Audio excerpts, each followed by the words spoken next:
je suis Laetitia et voici Olivier. On a monté en février 2011 Spacie.fr.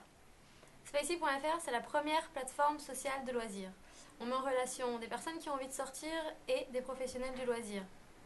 Sur Spacie, on propose une sélection d'activités qui permettent à des gens qui ont envie de sortir, de rencontrer de nouvelles personnes, de découvrir de nouvelles activités ou de passer un bon moment en commun avec les amis, de se retrouver. Toutes les activités donc regroupent entre 4 et 20 personnes et sont prises en charge par des professionnels partenaires du site. Aujourd'hui, le service est disponible à Paris, en Ile-de-France et bientôt dans les principales villes françaises. L'idée à l'origine vient d'une discussion assez simple avec une amie qui s'est retrouvée divorcée vers l'âge de 37-38 ans et qui cherchait des nouvelles opportunités pour faire des rencontres. Elle ne se voyait pas s'inscrire sur un site de rencontres et elle nous a tout simplement dit ce serait pas mal que je puisse à un moment voir de nouvelles têtes, au-delà de mes amis, au-delà de mes collègues de travail et au-delà de ma famille. Et l'idée est venue de proposer des activités communes pour que des gens puissent se rencontrer. Alors pour nous, un entrepreneur, c'est surtout un état d'esprit. C'est pas forcément quelqu'un qui monte une boîte, c'est quelqu'un qui a envie de faire quelque chose et qui va s'accrocher à son idée. Ça peut être quelqu'un qui est dans sa boîte, dans son association, qui est dans sa famille et qui va essayer de faire avancer les choses.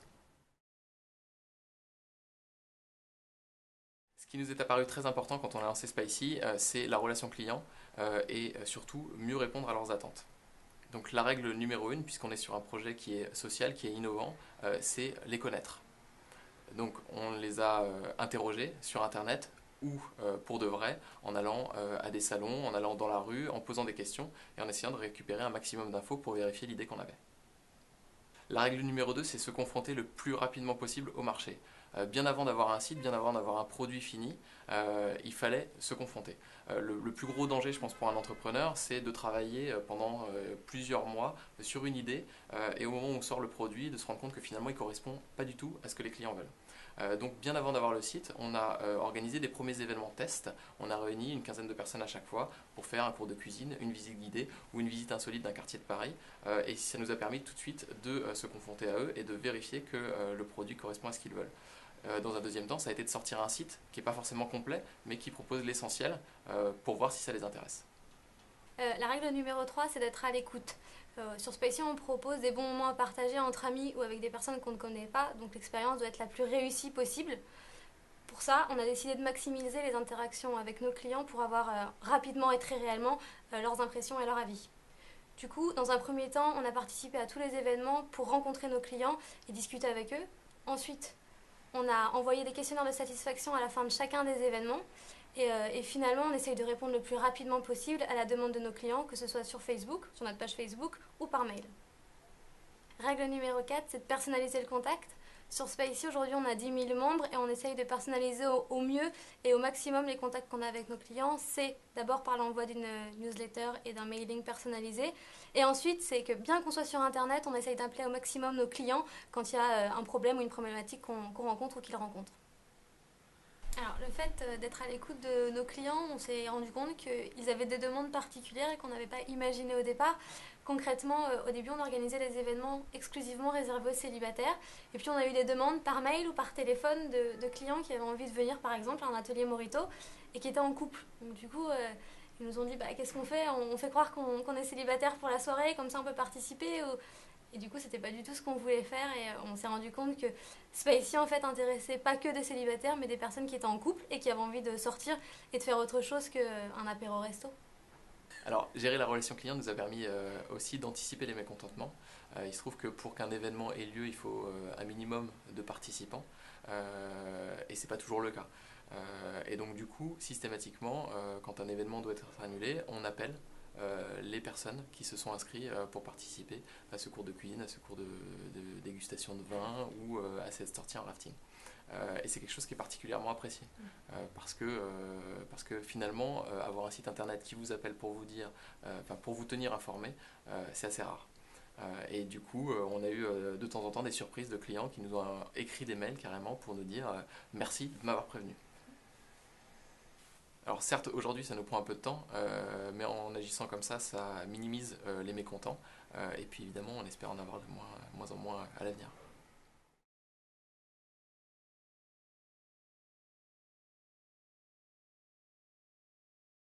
Alors, on s'énerve l'un l'autre quand on ne se comprend pas.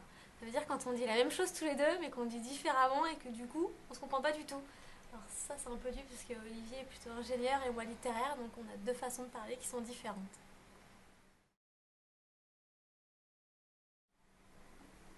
Je suis fière de moi quand j'ai bien fait mon job la journée et que je rentre chez moi et que je suis contente. Quand est-ce que j'ai envie de laisser tomber quand ça va pas assez vite pour moi, parce que je suis plutôt impatiente, donc il faut que les choses roulent vite.